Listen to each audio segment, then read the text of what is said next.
नमस्कार दोस्तों, स्वागत है आपका मेरे इस YouTube चैनल हम लोग में। और इससे पहले मैं आगे बढ़ूं, आप सबसे अनुरोध है कि आप मेरा ये चैनल सब्सक्राइब कर दीजिए और साथ में वो बेल आइकन भी दबा दीजिए। आज मैं बात करूंगा ऑपरेशन सिंदूर पर संसद में होने वाली चर्चा, जो कि कल लोकसभा में शुरू हो गई। और इसकी आगाज रक्षा मंत्री राजनाथ सिंह ने कहा, और उन्होंने काफी जो कुछ नया कुछ नहीं बताया। उन्होंने केवल वही बताया जो अब तक पूरा पब्लिक डोमेन में है, जो कि सीडीएस अपनी प्रेस कॉन्फ्रेंस में कर चुके हैं और जो कई बार विदेश मंत्री बता चुके हैं और खुद राजनाथ सिंह बता चुके हैं, और जो कि सारा वेरियस मीडिया पे भी डिस्कस किया जा चुका है। नया उसमें कुछ नहीं था। उन्होंने केवल एक ही बात कही कि जब विदेशी लोग, जब विपक्षी लोग ये पूछ रहे हैं कि हमारा कितना नुकसान हुआ, तो उन्होंने बड़े ही जैसे बच्चों को समझाते हैं उनको समझाने की कोशिश की, और कहा कि आपको एग्जाम में पास होके कितने नंबर लाए इसके आपको मतलब होना चाहिए, इसमें मतलब नहीं होना चाहिए कि आपने उसमें कितने रबर या पेंसिल तोड़ी। तो उन्होंने स्पष्ट रूप से बताया कि इसमें आपको इंटरेस्ट नहीं होना चाहिए हमारा कितना नुकसान हुआ। उनको हालांकि उन्होंने बहुत स्पष्ट रूप से बताया कि हमारा किसी भी स्थान या संसाधन का कोई नुकसान नहीं हुआ है। तो उनके भाषण के बीच में एक बहुत विचित्र बात हुई, जब उन्होंने एक बार कहा कि हमारी सेनाओं के लिए आप एक बार सब सारे सदस्यों से अनुरोध किया कि सब मेज थपथपा कर उनका स्वागत कीजिए, उनका धन्यवाद दीजिए। तो केवल सत्ता पक्ष के सदस्यों ने ही पेड़ मेजे थपथपाई, विपक्ष के किसी भी सदस्य ने मेज नहीं थपथपाई। फिर उन्होंने फिर से आग्रह किया कि विपक्ष के लोगों से भी मैं आग्रह करता हूँ कि वो भी हमारे सैन्य बलों के सम्मान में थप्पे थपथपाएं या करतल ध्वनि का उनका स्वागत किया, तो भी उन्होंने किया। राहुल गांधी केवल अपने हाथ बाह में बाहर डालते हुए बैठे रहे, और पीछे से प्रियंका गांधी और सारे विपक्षी दलों ने इसका स्वागत नहीं किया। तो ये तो एक मानसिकता है विपक्ष की कि अगर सत्ता पक्ष कहें कि सेना की बढ़ाई कर दीजिए, तो वो सेना की बढ़ाई भी नहीं करेंगे। उसके बाद लेकिन इन सब के पहले दो घटनाएं हुई। एक तो कल एक रविवार को भूतपूर्व गृह मंत्री चिदम्बरम ने ये कहा कि इसका क्या प्रूफ है कि पाकिस्तान ही इसमें इन्वॉल्व था, पाकिस्तानियों ने ही ये हमला किया। तो ये एक तरह से फिर जो पूरा घटनाक्रम है उसमें गोल पोस्ट चेंज करने की कोशिश थी। और चिदम्बरम ने ये क्यों कहा ये तो पता नहीं है, हो सकता है पार्टी लाइन ही हो, या फिर उनके पास ऐसा लग रहा है कि उनके पास जो बहस होगी उसमें कहने को विशेष कुछ नहीं है। तो ये बड़ा ही मतलब जो विदेश मंत्री खुद रहे हैं, विदेश मंत्री भी रहे हैं एक समय में, वो वित्त मंत्री भी रहे हैं और गृह मंत्री थे उस समय जब शिवराज पाटिल को हटाया गया था। तो उसके बाद वो गृह मंत्री बने थे देश के। तो उनसे इस तरह का बयान बहुत ही अनपेक्षित था। और इसका रिफ्यूट इंडिया गठबंधन की ही शिवसेना की सदस्य प्रियंका चतुर्वेदी ने कहा, जो कि वाइट में आपको इसके बाद सुनाऊंगा।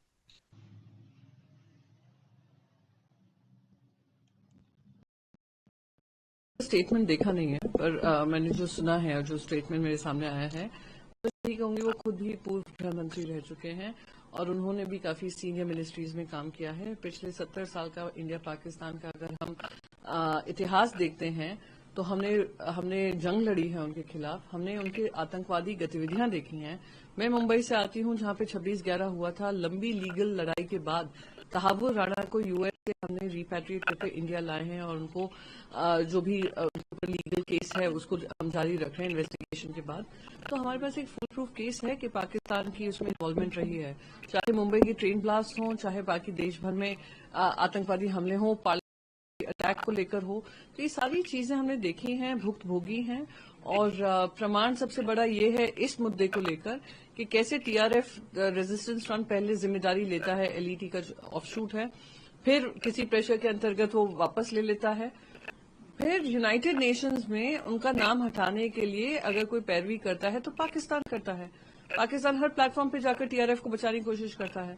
तो आज यूएसए ने उनको टेररिस्ट ऑर्गेनाइजेशन डिक्लेयर किया है, मैं उम्मीद करती हूँ यूनाइटेड नेशंस भी करेगी। तो इसी के साथ साथ जो भी आतंकवादी गतिविधियां हैं, देशवासियों को कोई प्रमाण की जरूरत नहीं है, हमने भुगता है और हम जानते हैं कि सिर्फ पाकिस्तान की नापाक हरकतें हैं जो चाहती हैं कि ना खुद प्रगति कर पाए हैं ना दूसरे देशों को प्रगति करने दें। तो ये तो एक उनका कहना था। दूसरी बात, चंदन गोगोई ने भी बड़ा हास्य से बात की कि हमने वहां अंदर जाके क्यों नहीं मारा, तो हमारा क्या नुकसान हुआ। जबकि उनको पता होना चाहिए कि हमने फिजिकली, यानी हमारी थल सेना ने पाकिस्तान की बॉर्डर को क्रॉस नहीं किया। सारे अटैक बाहर से हुए, मिसाइल्स के द्वारा हुए, और या फिर हमारे हवाई जहाजों ने मिसाइल के द्वारा उनके जो भी ठिकाने, सैन्य ठिकाने और आतंकवादियों के ठिकाने, उनको ठोका। तो यहाँ भी मतलब गोगोई अपने आप को बहुत बड़ा प्रवक्ता समझते हैं। एक तो उनकी बात में कोई उनकी ऑरेटरी स्किल पे बहुत डाउट है, और फिर उनकी हिंदी तो आप समझते हैं कैसी है। तो ये भी एक बात थी। उसके बाद शिवसेना के एक प्रवक्ता ने भी बड़ी विचित्र बात कही, और इस तरह की विचित्र बातें चलती रही। शिवसेना प्रवक्ता कहते हैं, ने कहा कि जैसा जब जब बॉम्बे में हुआ था, उन हमने पांचों आतंकवादियों को पकड़ लिया था, आपने आतंकवादी को अब तक क्यों नहीं पकड़ा। अरे आतंकवादी को, आका को और उनके घर को तो जाके हमने फोड़ दिया।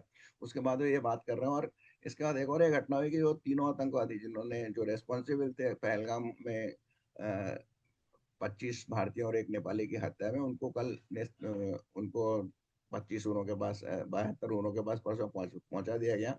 उनकी जो फोटोज हैं, अभी हालांकि आर्मी ने कंफर्म नहीं किया है, लेकिन सूत्रों का कहना है कि वही लोग थे जिनको मारा गया। आर्मी आसपास के लोगों से उनकी शिनाख्त करा के और फिर ऑफिशियली घोषित करेगी।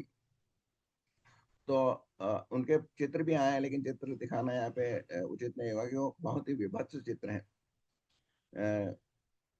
उनके शवों के, उनको एक तरह से पूरा मुंह सिर सब कुछ फोड़ दिया गया है उनका। तो जो अब तक ये कह रहे थे कि वो तीन आतंकवादी कहाँ गए, तीन आतंकवादी, उनको तो जैसे उनकी सुई वहीं पे अटकी हुई थी। हालांकि इतना बड़ा ऑपरेशन और इतनी बड़ी सफलता हुई, लेकिन ऑपरेशन की सुई वहीं अटकी थी कि वो पांच आतंकवादियों को क्यों नहीं ढूंढा गया। और फिर गोगोई और कुछ कांग्रेस के प्रवक्ता ये भी कह रहे थे कि इसमें इंटेलिजेंस फेल हुआ। ये क्यों हुआ इंटेलिजेंस फेल, इसका अब तक कौन इसका जिम्मेदार है। जबकि 26/11 में इतना बड़ा इंटेलिजेंस फेल हुआ, ये तो बॉर्डर से एंटर हुए, तो यहाँ थोड़ा मुश्किल था। जबकि वहां तो बॉम्बे देश की राष्ट्र आर्थिक राजनीति पर अटैक हुआ था 26/11 का, और 180 के करीब लोग मारे गए थे। उसका अभी तक पता नहीं लगा कि वो किस तरह अंदर आए, या किसकी मिलीभगत से आए। तो ये सब चलता रहेगा। लेकिन मुख्य बात यह है कि चिदम्बरम ने गोल्ड पोस्ट चेंज करने की कोशिश की, कि ये जो आतंकवादी थे ये पाकिस्तानी नहीं थे। अगर मेरा मानना है कि एक बार मान भी लिया जाए कि पाकिस्तानी नहीं थे, लेकिन ये तो तथ्य है कि पाकिस्तान समय समय पर, या बहुत ही फ्रीक्वेंटली, हम भारत में आतंकी भेजता है, और आतंकियों को या हमले होते हैं। तो फिर अगर नहीं भी थे तो भी उनके अगर आतंकी नष्ट अड्डों को नष्ट कर दिया गया, और उनके कई सैन्य ठिकानों को नष्ट किया गया, तो इसमें खुशी होना चाहिए। इसमें सवाल पूछे जाने की क्या बात हो रही थी। एक और बात है कि कांग्रेस वाले, या एक शायद शिवसेना के प्रवक्ता भी कह रहे थे कि इंदिरा गांधी ने, नहीं, कांग्रेस के प्रवक्ता ही कह रहे थे कि जिस तरह से इंदिरा गांधी ने पाकिस्तान को दो टुकड़े कर दिए, वैसे क्यों नहीं पाकिस्तान के दो टुकड़े किए। क्योंकि उस समय उद्देश्य था वो पाकिस्तान को दो टुकड़े करने के लिए, और उस समय इनका इस समय जो उद्देश्य था वो केवल पाकिस्तान में आतंकी अंडों को खत्म करना था। तो वो हमने को लेकर, हम कोई इन्वेशन नहीं करना चाहते थे। और अगर जैसा कि एक मीटिंग में, एक पैनल डिस्कशन में अभिजीत मित्रा अय्यर ने कहा था कि इंदिरा गांधी को तो, अगर नरेंद्र मोदी ने सरेंडर किया, तो इंदिरा गांधी को तो इंदिरा सरेंडेश्वरी करना चाहिए। क्योंकि उन्होंने बांग्लादेश जीतने के बाद सारे सैनिक उनके जो गिरफ्तार किए गए थे, सैन्य बंदी थे जो, उनको छोड़ दिया। उसके बाद हमारी सेनाएं लाहौर तक पहुंच गई थी, उसको विड्रॉ कर लिया। तो उस समय जो उनको उन्होंने सरेंडर किया, उसका सादा सीधा सीधा बात था कि अमेरिका का जो सातवां बेड़ा वहां पर बंगाल की खाड़ी में था, और उस पर सोवियत संघ ने अमेरिका को यह आश्वासन दिया था कि हम पश्चिमी पाकिस्तान में भारत अटैक नहीं करेगा। इसके चलते उनके उनका जो पश्चिमी बेड़ा है, जो सातवां बेड़ा था, उसने इनेक्शन रहा और कुछ युद्ध क्षेत्र से दूर रहा। और इसी के चलते इंदिरा गांधी ने काफी कुछ शिमला एग्रीमेंट में भी सरेंडर किया था। तो सरेंडर की तो बात ही नहीं है। नरेंद्र मोदी ने सरेंडर किया ही नहीं। और फिर ये एक तरह से फिर वो अब शायद वो ट्रम्प के स्टेटमेंट्स का संख्या 26 तक पहुंचा चुके हैं। जबकि ये भी एक बहुत स्पष्ट बात है कि जब G7 की मीटिंग में प्रधानमंत्री गए थे और उन्होंने फोन पर क्या लगभग 40 मिनट ट्रम्प से बात की थी। तो उसके बाद जो एक्सटर्नल अफेयर्स मिनिस्टर का स्पोक्स पर्सन था, उसने स्पष्ट रूप से कहा था कि हमने उनको बता दिया था कि हमने आपका कोई इंटरफेरेंस या आपकी मदद नहीं ली थी इसमें। हमने खुद अपनी इच्छा से सरेंडर युद्ध विराम किया था। और वैसे भी वो भी ये बता सकते हैं कि ये युद्ध विराम नहीं था। और मेरे को एक और बात जो जो बहुत वो लगती है कि पीओके क्यों नहीं लिया। पीओके हम ले सकते थे। हम मेरा सबसे बड़ा सवाल है कि हम पीओके लेके क्यों क्यों हम पीओके लेना चाहते हैं, क्यों अपने देश पर एक और बोझ बढ़ाना चाहते हैं। फिर हमें वहाँ पे सिक्योरिटी और इसमें काफी पैसा खर्च करना पड़ेगा, अपने सैनिक डिप्लॉय करने पड़ेंगे, जिस तरह से हमको कश्मीर में करने पड़ रहे हैं, और जो भारतीय कश्मीर है उसमें करने पड़ रहे हैं। तो हम उस पीओके में क्यों जो इतना करेंगे। तो मेरे ख्याल से पीओके भारत कभी लेगा नहीं, हमेशा उसका एक इशू बना के रखेगा। तो मेरे विचार एक हल के बारे में ये है, हमने सरेंडर नहीं किया। सरेंडर तो वास्तव में श्रीमती इंदिरा गांधी ने कहा था, जब उनको कहा गया था कि दुर्गा का रूप के रूप में कहा गया था और बताया गया था कि अटल बिहारी वाजपेयी ने उनको दुर्गा कहा। हालांकि दुर्गा उनको अटल बिहारी वाजपेयी ने नहीं कहा था, एक हुसैन करके कोई चित्रकार थे, उन्होंने एक दुर्गा के रूप में उनकी फोटो लगाई थी, और वो शायद बाद में संसद भवन में भी लगाई गई। तो कांग्रेस एक तरह से अब गोल पोस्ट चेंज करने की कोशिश कर रही है, क्योंकि ये मैच तो वो हार गई है और अब उनका कंसंट्रेशन उस पर है, एसआईआर पर। तो अगला हंगामा अब एसआई पर होगा, और एसआईआर तब तक स्पष्ट हो चुका हो जाएगा कि उसमें कितने मतदाताओं को जोड़ा गया है। तो आज के अंक में बस इतना ही। आज आशा है आपको मेरा विचार अच्छे लगे होंगे, तो इनको लाइक कीजिए और अपने दोस्तों के साथ सब शेयर कीजिए। बहुत बहुत धन्यवाद।